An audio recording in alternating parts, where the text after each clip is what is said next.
নিৰ্বাচনটো আহিছে আপোনালোক সকলোৱে গম পাইছে। আমি খুব ক্ষিপ্ৰতাৰে কামবোৰ কৰিছোঁ আৰু বিশেষকৈ ধেমাজি জিলাৰ 79 চিচুবৰগাঁও বিধানসভা সমষ্টিত আজি 4-5 বছৰ আগৰ পৰা প্ৰিপেৰেশ্যন আছিল যদিও সমষ্টি নোহোৱাৰ কাৰণে আমি ৰাইজৰ লগত আছিলোঁ। যেতিয়া সমষ্টি হৈ গ'ল, হোৱাৰ পিছত প্ৰত্যেকখন গাঁৱতে প্ৰত্যেকটো চুবুৰী যাবলৈ চেষ্টা কৰিছোঁ। ৰাইজৰ সমস্যাৰ কথাখিনি জানিব চেষ্টা কৰিছোঁ। প্ৰত্যেকজন ৰাইজক মই চিনি পাব বিচাৰিছোঁ আৰু প্ৰত্যেকজন ৰাইজে মোক চিনি পাব বিচাৰিছোঁ, যাতে অহা দিনবোৰত ৰাইজৰ আশীৰ্বাদ লৈ আমি কাম কৰিব পাৰোঁ। দলৰ প্ৰাৰ্থিত্ব বিচাৰিছোঁ কংগ্ৰেছ দলৰ পৰা, আৰু দলে যদি প্ৰাৰ্থিত্ব বিবেচনা কৰে নিশ্চয় শক্তিশালীভাৱে ৰাইজৰ লগত থাকি কাম কৰিব পাৰিম বুলি মোৰ এটা বিশ্বাস আছে। কেইবাজনো প্ৰাৰ্থিত্ব আছে, তাৰ ভিতৰত আপোনাৰ কি আশাত ৰাইজে প্ৰাৰ্থিত্ব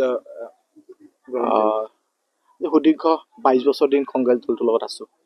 কংগ্ৰেছ দলটোৰ একনিষ্ঠ কৰ্মী হিচাপে বা ছাত্ৰ সংগঠন NSUৰ পৰা আহি আজি দলে যি দায়িত্ব দিয়ে, জিলা কংগ্ৰেছ দায়িত্বৰ পৰা অসম প্ৰদেশ কংগ্ৰেছ কমিটি যি দায়িত্ব দিয়ে, দলৰ দায়িত্ব সুকলমে কাম কৰি আছোঁ আৰু ৰাইজৰ লগত বিভিন্ন জাতি জনগোষ্ঠী সকলো ধৰ্মাৱলম্বী ৰাইজৰ লগত কাম কৰিবলৈ চেষ্টা কৰিছোঁ আৰু সেই হিচাপে মোৰ এটা বিশ্বাস আছে, দলে বিবেচনা কৰিব, ৰাইজৰ লগত থকা কাম কৰা হিচাপে মোৰ ব্যৱস্থা কৰিব বুলি মই আশাবাদী। কংগ্ৰেছ দল ৰাইজৰ দলৰ লগত নিশ্চয় মিত্ৰতা বিচাৰোঁ, আমি বিচাৰোঁ, কাম্য কৰোঁ, কাৰণ আমাৰ উদ্দেশ্য এটাই, ৰাইজৰ দলৰ উদ্দেশ্য এটাই, কংগ্ৰেছ দলৰ উদ্দেশ্য এটাই, জাতীয় পৰিষদৰ উদ্দেশ্য এটাই, CPM CPIৰ উদ্দেশ্য এটাই যে ৰাইজৰ বিৰুদ্ধে কাম কৰা বিজেপি চৰকাৰখনক আমি ক্ষমতাৰ পৰা আঁতৰাব লাগে আৰু সেই হিচাপে আমি কংগ্ৰেছ দলৰ কৰ্মী হিচাপে আমিও বিচাৰোঁ যে একেলগতে আমি নিৰ্বাচনত অংশগ্ৰহণ কৰাটো। যিহেতু মুখ্য আঘাত এটা ভূপেন বৰা 22 তাৰিখে বিজেপি যোগদান কৰিব সমাগত ইলেকশ্যন, এই ক্ষেত্ৰত দলত কেনেদৰে প্ৰভাৱ পৰিব?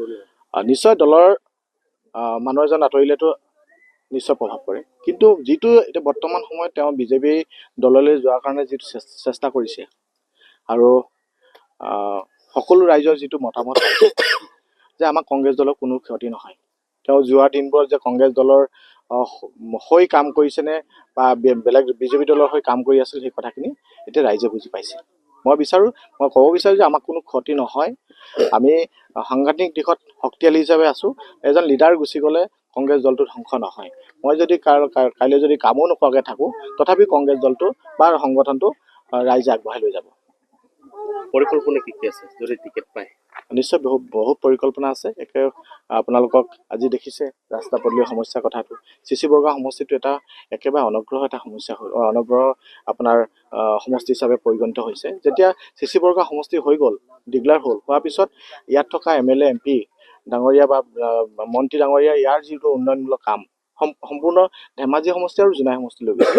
আমাৰ ইয়াতে ডেভেলপমেণ্ট এটা শূন্য হৈ গৈছে।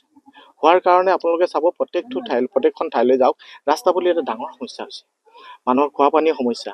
আজি চককৈ দেখিছে RC বৰ্গৰ আমি এইফালে আহি থাকোঁতে এই নদীখন ডিমৌ নদীখনে একেবাৰে মানুহৰ ঘৰবোৰ উঠাই লৈ গৈছে আৰু এই চৰকাৰখনে কৈ থাকে যে আমাৰ গৰাখহনীয়া সমস্যা 100% সমস্যা সমাধান হ'ল, বানপানী সমস্যা সমাধান হ'ল বুলি কয়, কিন্তু পীযুষ হাজৰিকা ডাঙৰীয়াক আমি প্ৰত্যাহ্বান জনাইছোঁ, আপুনি বিভিন্ন সময়তো প্ৰত্যাহ্বান জনাইছোঁ, আপুনি আহি এবাৰ চাই যাওক।